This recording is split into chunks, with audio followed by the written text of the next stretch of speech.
The world we are leaving for our children is troubling, a reality that feels closer to chaos than order. Yet in understanding this turmoil, there's room for hope, for action, and for change. Let's begin with the difference between the fascists of the 1930s and those of today. Back then, their ambitions were terrifying, but they were bound by one universal principle: the will to live. Even those who lifted these leaders to power shared a basic instinct for survival. Today, that principle has eroded. With nuclear weapons in hand, modern fascists and their followers seem willing to embrace destruction, even death, to achieve their goals. They thrive on division and fear. Their alliances are shallow, held together only by the idea that the enemy of their enemy is their friend. But what happens once they destroy democracy? Who becomes the next enemy? How did this anger take root? It began with the most powerful tool humanity has ever known: the word. Social media wasn't just invented to connect us. It was designed to study, manipulate, and exploit us. These platforms know us better than we know ourselves, using algorithms to target our insecurities and stoke our fears. The result?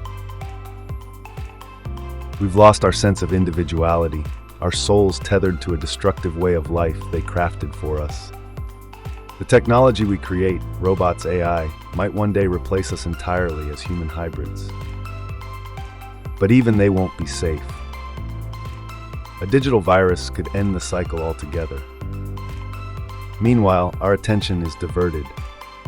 Take, for instance, the absurdity of a congresswoman turning her restroom habits into a reality show. Did that help you pay your bills or buy a house?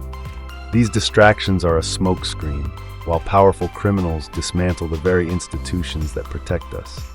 They exploit our trust, convincing us that the system is corrupt, while they use it to shield their own crimes. Agencies like the FBI, IRS, and FDA aren't perfect, but they serve to safeguard the average person, families like yours and mine. Without them, we're vulnerable. Every faith teaches us that we come from the same source. At their core, religions emphasize peace, harmony, and kindness. Life isn't about building walls, it's about forming connections. But this message has been twisted. Today, faith is weaponized to divide rather than unite. Even within Christianity, there are countless denominations, interpretations, and translations of the Bible. Leaders demand obedience, claiming their word is the word of God. But ask yourself, is that what faith is truly about? And if they play gods, then who are you? I understand division all too well. I grew up in a civil war where survival was a daily struggle.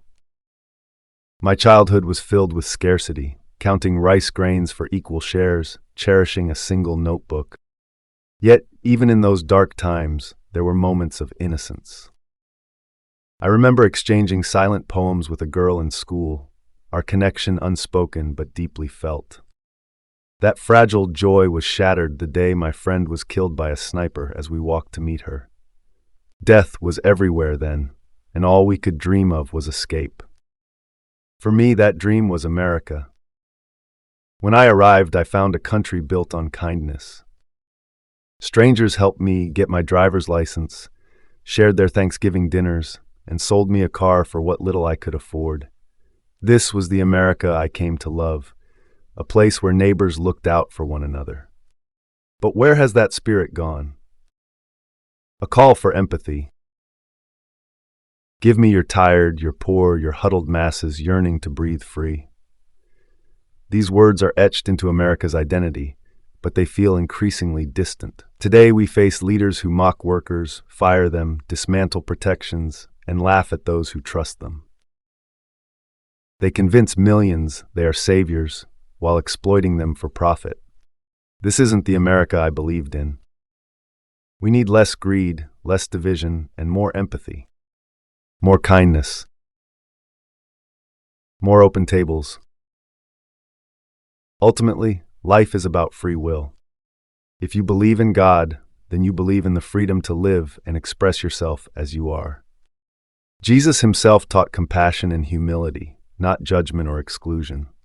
He didn't charge for healing the sick or feeding the hungry. He didn't mix faith with politics. So how did we stray so far from his example? I'm trying hard to stay hopeful, to understand. But each time I look at the problems we face, I'm at a loss for words. If you feel the same, know this: change begins with us. Shut off the noise for a week. Reconnect with the people around you. Remember what it means to be human. Because if we don't, we risk losing not just our freedoms, but our souls. Something to think about. Thank you for listening, and let's continue this conversation next time. Please like, subscribe, and share.